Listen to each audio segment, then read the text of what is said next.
कहते हैं प्रेम अंधा होता है, लेकिन ये अंधापन नहीं बल्कि वो दृष्टि है जो दुनिया नहीं देख पाती, पर भक्त देखता है अपने ईश्वर को, अपने कान्हा को। राधे राधे दोस्तों, मैं हूँ मोनिका और आज मैं आपको सुनाने जा रही हूँ एक ऐसी अद्भुत सच्ची घटना जिसे सुनकर आपका भी विश्वास फिर से जाग उठेगा। ये कहानी है एक गांव की साधारण महिला की, लेकिन उसका प्रेम, उसका विश्वास इतना असाधारण था कि ठाकुर जी स्वयं जलेबी खाने आए। एक बार की बात है, इलाहाबाद के पास एक गांव में एक महिला रहती थी।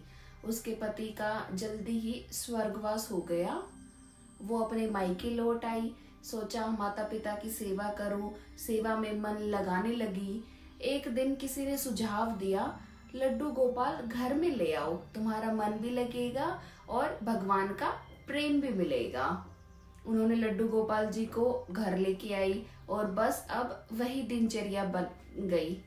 प्रातः उठकर स्नान कराना, श्रृंगार कराना, भोग लगाना, रात को उनसे बातें करना। लड्डू गोपाल उनके जीवन का केंद्र बन गया। घर में खुशहाली लौट आई और वो लड्डू गोपाल से माँ बेटे जैसा प्रेम करने लगी। कभी उनसे झगड़ती, कभी मनाती, कभी कहती अब बहुत हुआ, मैं चली जाऊंगी तुम्हें छोड़कर, और कान्हा की ओर देखकर खुद ही रो पड़ती। उन्हें ये याद नहीं रहता कि ये तो साक्षात भगवान है, पूरी सृष्टि के स्वामी हैं। उनके लिए तो वो बस एक बच्चा थे, उनका अपना बाल गोपाल। एक बार बात आई गंगा स्नान की। उस टाइम पे बैलगाड़ी का जमाना था। महिला ने कहा, मैं तो स्नान करके शाम तक लौट आऊंगी, लेकिन मन बड़ा उलझा हुआ था। कान्हा को कैसे छोड़ूं, अकेला कैसे रहेगा। उन्होंने ठाकुर जी से कहा, देखो मैं भोग लगाकर जाऊंगी, तुम बाहर मत जाना, परेशान मत होना। उन्हें लगा जैसे कान्हा कह रहे हो, मुझे भी साथ लेकर चलो माँ, मैं अकेला नहीं रह पाऊंगा। बहुत समझाया और आखिरकार बैलगाड़ी में बैठ गई। जैसे ही बैलगाड़ी चली, महिला को अंदर से आवाज आई, मेरा कान्हा रो रहा है। उन्होंने बैलगाड़ी रुकवाई, भागकर घर गई और लड्डू गोपाल को उठा लिया।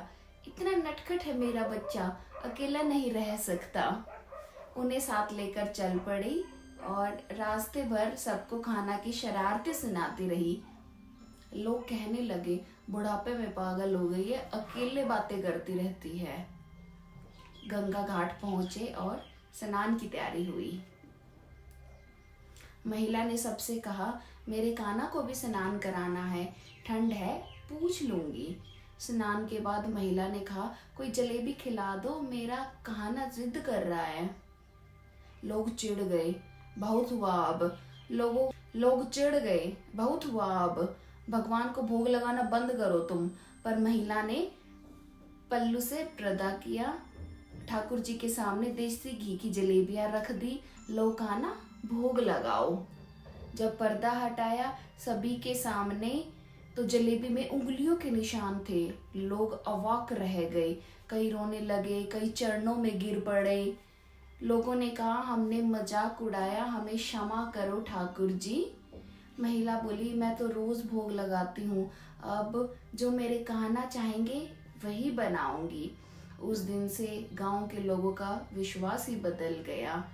अब सब मान गए, प्रेम अगर सच्चा हो तो ठाकुर खुद आकर भोग स्वीकार करते हैं।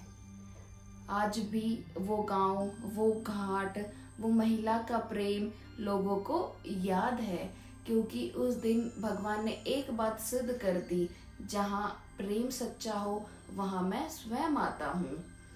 आपको भी ये बात याद रखनी है, ईश्वर को देखने के लिए आंखें नहीं, ईश्वर को देखने के लिए आंखें नहीं, दिल चाहिए, वो भी भरोसे से भरा हुआ।